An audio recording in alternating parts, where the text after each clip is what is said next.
Hello everyone, welcome again. तो हमारा animal kingdom का जो नॉन कोडेट वाला पार्ट है वो चला हुआ है। अभी तक हम प्लेलिस्ट में आज ये थर्ड वीडियो है और इसमें अभी मैंने आपको लास्ट वीडियो में बेसिस ऑफ क्लासिफिकेशन जो है उसकी स्टार्टिंग कर दी थी। You can take a screenshot of this page. Okay, so now let's start. तो मैंने आपको 7 जो पॉइंट्स थे वो बताए थे कि अगर हम किसी ऑर्गेनिज्म को क्लासीफाई करते हैं तो हम बेसिकली कुछ पॉइंट्स फॉलो करते हैं कि हमें उस ऑर्गेनिज्म को उस कैटेगरी में रखना है या नहीं रखना है, राइट। तो मैंने आपको कुछ पॉइंट्स बताए थे, आज उनको हम डिटेल में जो है एक्सप्लेन करेंगे। सबसे पहला है लेवल ऑफ ऑर्गेनाइजेशन, मतलब कोई ऑर्गेनिज्म किस तरीके का बना हुआ है। तो ये थ्योरी बेसिकली आप पढ़ सकते हो। मैं आपको डायरेक्ट बताती हूँ कौन सा एग्जाम्पल किस लेवल पर जाता है, राइट। तो देखो, या तो हम उसको सेल्यूलर लेवल ऑफ ऑर्गेनाइजेशन उसका हो सकता है, या फिर वो टिश्यू लेवल हो सकता है, या ऑर्गन लेवल, या ऑर्गन सिस्टम लेवल। तो बेसिकली 4 लेवल होते हैं। जो सबसे पहला लेवल है सेल्यूलर लेवल, ये सबसे ज़्यादा सिंपल होता है। सेकंड है टिश्यू लेवल, जो कि थोड़ा उससे ज़्यादा कॉम्प्लेक्स होता है। थर्ड है ऑर्गन लेवल, जो उससे थोड़ा और ज़्यादा कॉम्प्लेक्स होता है। And the fourth one is the organ system level, जो कि सबसे ज़्यादा कॉम्प्लेक्स होता है। होता कैसी है वो मैं बताती हूँ, रुको। देखो, अगर हमारे पास सेल्स हैं सिर्फ, सॉरी, अगर हमारे पास सिर्फ सेल्स हैं, अगर हमारे पास सिर्फ सेल्स हैं और वो सेल्स इस तरीके से अरेंज है, मतलब एक एक इस तरीके का कॉम्बिनेशन है कि या तो वो थोड़ा टाइटली अरेंज हैं या फिर वो थोड़ा लूजली अरेंज हैं इस तरीके से, बट वो कोई चीज़ बना नहीं रही हैं, एक परफेक्ट मैच नहीं बना रही है, एक परफेक्ट कोई स्ट्रक्चर नहीं बना रही हैं, तो हम बोलते हैं कि वो सेल्यूलर लेवल ऑफ ऑर्गेनाइजेशन है। और ये बेसिकली किस में मिलेगा आपको? ये मिलेगा पोरीफेरेंस फाइलम में, ठीक है। तो यहाँ पे लिखा है कि सेल जो होती है वो किसी भी लेवल की बेसिक यूनिट होती है and it perform vital function of an organism. The cells are arranged as loose aggregate but they do not form any tissue. तो जो मैंने बताया वही यहाँ पर लिखा हुआ है, इसलिए मैं ये पढ़ के नहीं बताऊंगी, आप खुद स्टडी कर सकते हो, मैं सिर्फ आपको समझा रही हूँ, राइट। तो आप जो cellular level of organisation check करोगे उसमें सिर्फ सेल्स होती हैं जो लूजली अरेंज होती हैं, जैसे कि एग्जाम्पल पोरीफेरा फाइलम जो सबसे ज़्यादा सिंपल फाइलम है वो यहाँ पे हम इंक्लूड करते हैं। फिर उससे थोड़ी हाई कैटेगरी आई, उसमें क्या हुआ कि जो सेल्स हैं वो एक कंबाइन हो गई और उन्होंने एक स्ट्रक्चरली एंड फंक्शनली एक बेसिक यूनिट बनाई, एक यूनिट बनाई जिसको हम टिश्यू बोलते हैं, जो कि एक सिमिलर फंक्शन परफॉर्म कर रहा था। जब काफ़ी सारी सेल्स एक ग्रुप में अरेंज हो गई तो वो एक टिश्यू बन गया। और ये टिश्यू लेवल ऑफ ऑर्गेनाइजेशन हमें किसके अंदर देखने को मिला? Next to phylum, that is coelenterate और टीनोफोरा। सिलेंट्रेट जो है इसको निडेरिया फाइलम भी कहते हैं। तो सिलेंट्रेट और टीनोफोरा में हमें ये देखने को मिलता है। थर्ड लेवल है ऑर्गन लेवल ऑफ ऑर्गेनाइजेशन, मतलब जब एक टिश्यू और दूसरा टिश्यू, मतलब टिश्यू के अंदर ऑलरेडी सेल्स के ग्रुप बने हुए हैं और ये टिश्यू है एक और ये एक अलग टिश्यू है, जब इन टिश्यूज़ ने मिलकर के आपस में पास पास आके एक ऑर्गन बना लिया, लाइक काफ़ी सारे टिश्यू मिलकर के लीवर बना लिया, काफ़ी सारे टिश्यूज़ ने मिलकर हार्ट बना लिया, तो ये एक पूरा ऑर्गन बन गया। तो ऑर्गन लेवल ऑफ ऑर्गेनाइजेशन आया नेक्स्ट, जो कि हमें मिलता है प्लेटीहेल्मिंथ, जो कि टीनोफोर के बाद वाला फाइलम है। इस तरीके से आपको ना चीज़ें याद भी हो जाएंगी कि हाँ कौन सा फाइलम पहले आता है कौन सा बाद में आता है। तो पोरीफेरा सबसे सिंपल है। उसके बाद टिश्यू लेवल आया टीनोफोरा और सिलेंट्रेटा पहले आएगा, फिर टीनोफोरा आएगा। उसके बाद थोड़ा सा कॉम्प्लेक्स आया ऑर्गन लेवल, प्लेटीहेल्मिंथ। उसके बाद आता है ऑर्गन सिस्टम लेवल, मतलब जब काफ़ी सारे ऑर्गन आपस में अरेंज होकर एक सिस्टम बना लेते हैं। लाइक अगर मैं कहूँ कि डाइजेस्टिव सिस्टम, अब डाइजेस्टिव सिस्टम में आपका माउथ भी इंक्लूड है, आपकी एलिमेंट्री कैनाल भी इंक्लूड है, आपका डाइजेस्टिव सिस्टम में इंटेस्टाइन इंक्लूड है, लीवर इंक्लूड है, और आपका मतलब कि और भी ऑर्गन इंक्लूड है, गॉल ब्लैडर इंक्लूड है। तो ये सारी चीज़ें, ये ऑर्गन अलग अलग मिलके एक पूरा लेवल बना लिया है, सिस्टम बना लिया है, इसको हम बोलते हैं organ level, organ system level of organisation. ये बहुत हाई लेवल का सिस्टम होता है और ये उसके बाद आपके पास सारे फाइलम में मिलेगा। एस हेल्मिंथ में मिलेगा। एस के हेल्मिंथ को हम निमेटोड्स भी बोलते हैं, ये मैं आपको बताऊंगी आगे जब फाइलम पढ़ेंगे क्यों, क्या है, कैसे है। तो ये हमें organ system of level of organisation ये हमें सारी हायर कैटेगरीज में देखने को मिलेगा। लाइक एस के हेल्मिंथ में मिलेगा, उसके बाद ये हमें मिलेगा एनालिड्स में मिलेगा, आर्थ्रोपोडा में मिलेगा, मोलस्का में मिलेगा, हेमिकोडेटा में मिलेगा, कोडेट्स में मिलेगा, कोडेट्स में फर्दर वर्टिब्रेट्स हैं उनमें भी मिलेगा। तो organ system level of organisation आगे चलता चलेगा। ठीक है, इसका पूरा एक फ्लो चार्ट जो है वो मैं आपको एंड में बताऊंगी। जब हम पूरा चैप्टर कवर कर लेंगे ना तो मैं आपको बताऊंगी कि किस तरीके से एक बार रिवाइज हो जाएगा कि किस ऑर्गेनिज्म के अंदर क्या मिलता है, किस फाइलम में कौन से ऑर्गेनिज्म में क्या चीज़ है। ठीक है, सेकेंड पॉइंट था हमारा patterns of complexities of various organ system, कि कितना ज़्यादा वो कॉम्प्लेक्स है। क्योंकि हमारा सेकेंड पॉइंट क्या था, यही था ना, पैटर्न्स ऑफ डाइजेस्टिव सिस्टम कैसा है, सर्कुलेटरी सिस्टम कैसा है, रिप्रोडक्टिव सिस्टम कैसा है, तो वही चीज़ यहाँ पर है। अब देखो डाइजेस्टिव सिस्टम बताती हूँ मैं आपको। डाइजेस्टिव सिस्टम या तो कंप्लीट हो सकता है या इनकम्प्लीट हो सकता है। इनकम्प्लीट का क्या मतलब है कि जहाँ से आप फीडिंग कर रहे हो वहीं से आप एक्सक्रीट आउट कर रहे हो, आपके पास सिर्फ एक ही अपर्चर है, आपको मतलब ही नहीं है दूसरे अपर्चर से, आपने उसी को यूज़ करना है। यहाँ पे लिखा है when the digestive system has only a single opening to the outside of the body that serves as both mouth and anus. ये हमारे पास खाने के तरीके का काम भी कर रहा है और एक्सक्रीट आउट करने के लिए भी यूज़ हो रहा है, तो हम बोल देते हैं कि इनकम्प्लीट है। इनकम्प्लीट है तो डेफिनेटली हम बोलेंगे कि छोटे फाइलम में होगा, क्योंकि पोरीफेरा में तो आप भूल ही जाओ, पोरीफेरा इतना छोटा है कि उसके पास कोई स्पेशल डाइजेस्टिव सिस्टम है ही नहीं। उसके पास एक्सक्रीट करने के लिए या फीड करने के लिए एक कैविटीज़ होती हैं, फीड करने के लिए कैविटी होती है, उसी कैविटी से वो एक्सक्रीट आउट कर देता है। तो इसमें हमारे पास कौन कौन से जो वो आएंगे, मतलब फाइलम आएंगे, वो आएंगे हमारे पास निडेरिया आएगा यानी कि सिलेंट्रेट आएगा, टीनोफोरा आएगा, प्लेटीहेल्मिंथ आएगा। ठीक है, ये इनकम्प्लीट डाइजेस्टिव सिस्टम होता है इनके अंदर। कंप्लीट डाइजेस्टिव सिस्टम का क्या मतलब है कि दो ओपनिंग होगी, प्रॉपर ओपनिंग होगी, माउथ के लिए अलग होगी, एनस के लिए अलग होगी, तो सेपरेट जो है वो ओपनिंग्स प्रेजेंट होंगी। एक से हम फीडिंग करेंगे और एक से एक्सक्रीट आउट होगा इन ऑर्गेनिज्म के अंदर, तो हम उसको बोलते हैं कि कंप्लीट डाइजेस्टिव सिस्टम है, जैसे हमारे अंदर भी है। तो एस के हेल्मिंथ से कॉर्डेट्स में सब में ही डाइजेस्टिव सिस्टम कंप्लीट है। ये मैंने पिंक हाइलाइटर से अच्छे से हाईलाइट किया हुआ है, तो आप इस चीज़ पे भी जोर दे सकते हो, देख सकते हो, समझ आ जाएगा। नेक्स्ट है सर्कुलेटरी सिस्टम। सर्कुलेटरी सिस्टम भी दो तरह का हो सकता है आपके पास, या तो ओपन हो सकता है या क्लोज्ड हो सकता है। ओपन का मतलब है, एक बार आप इसका पेज का स्क्रीनशॉट ले लो।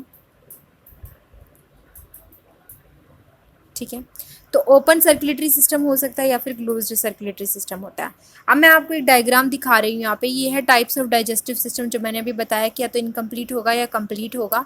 इनकम्प्लीट आप इसमें ये एक हाइड्रा की स्ट्रक्चर है बनी हुई एक तरीके से, तो यहाँ पे देखो एक सिंगल ओपनिंग है, माउथ है सिर्फ, इसी से वो इंजेस्ट करता है, इनहेल करता है, मतलब टेक इन करता है, और इसी से वो टेक आउट करता है। तो यहीं पे एग्जिट हो रहा है, यहीं पे एंट्री हो रही है, तो हम इसको बोलेंगे इनकम्प्लीट। लेकिन साथ ही यहाँ पे एक एक्वेटिक ऑर्गेनिज्म का भी यहाँ पे कंप्लीट डाइजेस्टिव सिस्टम शो किया गया है, जिसमें starting point mouth and then anus है, जो कि हमारे पास एक्सक्रीट करने के लिए होता है। बीच में कैलिमेंट्री कैनाल प्रेजेंट है, यहाँ से फूड होता हुआ माउथ से एनस तक जाता है। राइट, अब बात करते हैं सर्कुलेटरी सिस्टम की। ओपन का मतलब क्या है, in the open type the body cells and tissues are directly bathed in the blood pumped out by the heart as the blood flows in open space।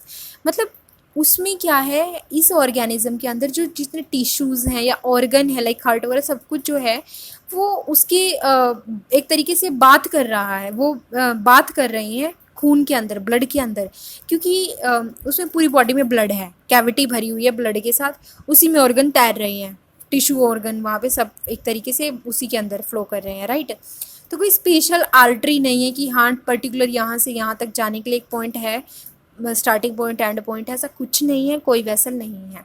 तो ओपन सर्कुलेटरी सिस्टम प्रेजेंट है, वो direct है सब कुछ उसके अंदर organ.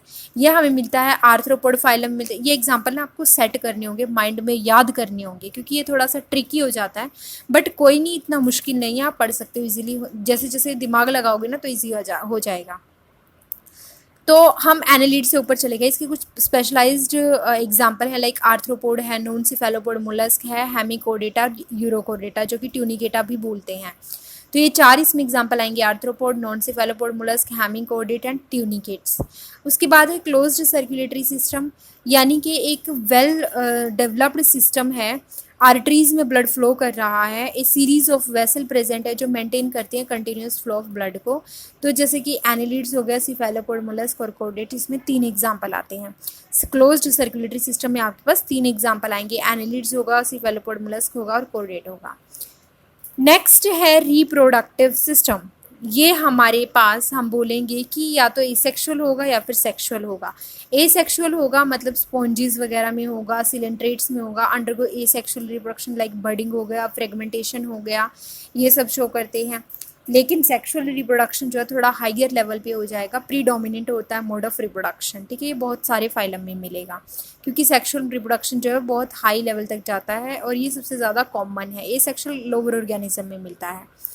The complexity in the structure of reproductive organ keeps on increasing from lower to higher phyla, क्योंकि जो स्ट्रक्चर है, जो कपलेटरी ऑर्गन्स हैं, उनकी स्ट्रक्चर भी थोड़ी कॉम्प्लेक्स होती चली जाती है जब आप लोअर से हायर की तरफ जाते हो।